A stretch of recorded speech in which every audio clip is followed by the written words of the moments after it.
You finally sit down to relax, but your body still feels wired, restless, like something's about to go wrong.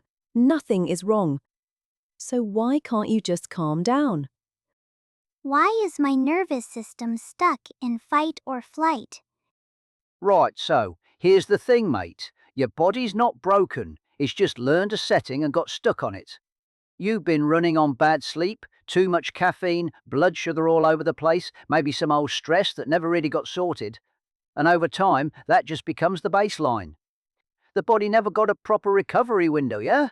So it starts treating that wired, edgy feeling like normal.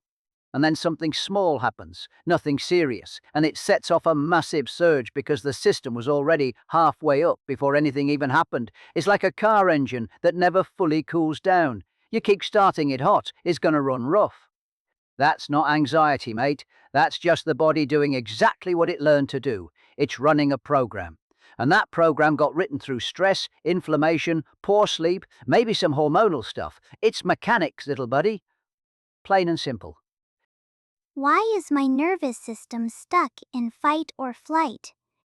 Okay, so the thing is, it never really got the all clear signal, right? Like, your brain is just constantly scanning and going, yeah, but is it safe yet? And the answer keeps coming back as, maybe not, because uncertainty feels like danger. Like an unanswered text, or a weird tone in someone's voice, or just the news, honestly. And I get it, I really do, because those things could mean something. But then, okay, here's what I think is the really worrying part. Purse. When you avoid the thing that scared you, you feel better for a second, right? Relief. But your brain goes, oh good, the panic worked. Avoidance saved us, so next time the alarm goes off even louder. And the thing feels even more dangerous than it actually was. And then you avoid it again and, I don't know, it just keeps growing. The threat gets bigger every time you run from it. Which is, yeah, that's not great. Why is my nervous system stuck in fight or flight? I have given this considerable thought, and I believe the pattern is quite clear. When the environment feels unpredictable, the system does not stand down. It remains braced, because unpredictability is associated with risk, and risk requires readiness. So you plan more. You check more. You review the same information multiple times because one review does not feel sufficient. You think through scenarios in advance so that nothing can catch you off guard. This is not irrational. It is a method of managing uncertainty. However, the problem is that this approach teaches the body that the world is only safe when you are hyper alert, and so relaxation begins to feel dangerous, as though something will go wrong the moment you stop watching. I do not think people recognize that pattern while it is happening. They believe they are being responsible, but they have essentially told their system that vigilance is the only reliable form of protection. That is a very difficult setting to override. Why is my nervous system stuck in fight or flight? Oh, sweetheart, I think a lot of people miss this part. It is not always about big, scary events. Sometimes the alarm stays on because of the people around us or the people who were around us when we were little. If you grew up somewhere where things were unpredictable, where love felt conditional, or there was a lot of tension, or you never quite knew where you stood, your body learned to stay ready, to keep watch. And that does not just go away. We carry those early lessons in our bodies for a very long time. And so now, even in safe situations, you might find yourself replaying conversations, scanning for signs that someone is upset with you, working hard to keep everyone happy. Because somewhere deep down, we learned that being excluded, being rejected, was genuinely dangerous. And for humans, historically, it was. We needed each other to survive. So the body is not wrong to worry, dear. It just has not realized yet that things have changed. How do I get my nervous system out of fight or flight? All right, listen. You can't just think your way calm, mate. The body doesn't work like that. You got to give it actual evidence, physical evidence. So start with your breathing. Breathe out longer than you breathe in. That's the main thing. Slow walks help. Rhythmic movement. Stretching. Splash some cold water on your face or the back of your neck. Hum something, honestly. That one works a treat. And relax your jaw, relax your shoulders, because you've probably been clenching for hours without even noticing. Then sort out the basics, mate, because if the foundations are wobbly, everything else is harder. Sleep. Water. Actual food with protein and fiber, not just caffeine and whatever's in arm's reach. Get some sunlight. Cut back on stimulants. I know that sounds boring, but a dysregulated body running on no sleep and 5 coffees cannot just decide to feel safe. Yeah! Gotta fix the conditions first, then the system can start to settle. How do I get my nervous system out of fight or flight? Yes, well, the most effective approach is to treat this as a feedback loop rather than a fixed state. Which means, first, you need to identify the variables. What triggers the spike? What are the early warning signs in your body? And crucially, what is your default response? Avoidance, doom scrolling, overworking, spiraling. Once you have mapped those, you change one variable at a time. Design a simple protocol for the first 2 or so minutes of a spike so you are not improvising under pressure. Set limits on inputs that reliably elevate your system.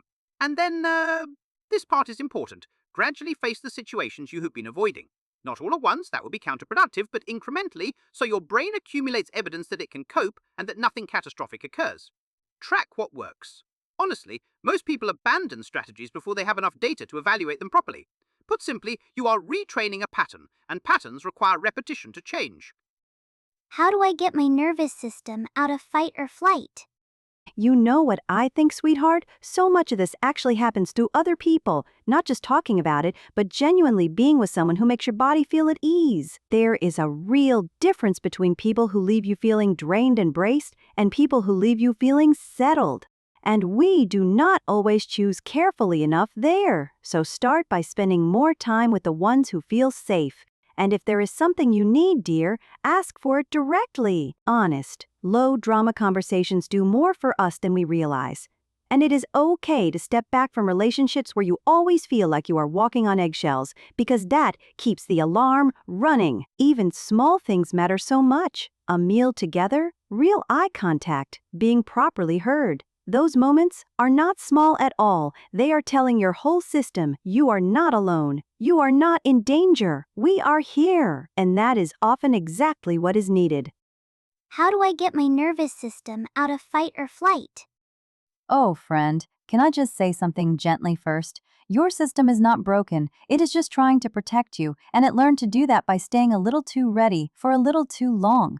And the beautiful thing is, that can shift. It really can. But progress does not always look like sudden calm, and I think that is worth sitting with. It often looks like the spiral being a little shorter than last time, or bouncing back a little quicker, or a false alarm that you recognize sooner. Those are real wins, friend, and then you build on them. One difficult conversation you did not avoid. One evening you actually rested without needing to earn it first. One thing you did imperfectly and the world stayed okay. Each one of those is your body learning, oh, I got through that. Discomfort passed. I came back to study. The universe is patient with this kind of work, and so should we be with ourselves. My child, a tree that has grown through many seasons of wind does not stop bracing overnight. The roots learn their tension slowly, through repeated storms, through long stretches of not enough sun, not enough stillness. And the nervous system is much the same. It did not choose alarm. It was shaped by it, by unpredictability in the body, in relationships, in the world, by the quiet exhaustion of never fully recovering, by love that sometimes felt uncertain and danger that sometimes felt invisible. The bracing was never the problem. It was the answer to a problem. But answers outlive the problems that created them, and that is where the suffering lives. Getting free of it is not a single decision. It is a slow accumulation of proof. Proof that the body can be cared for.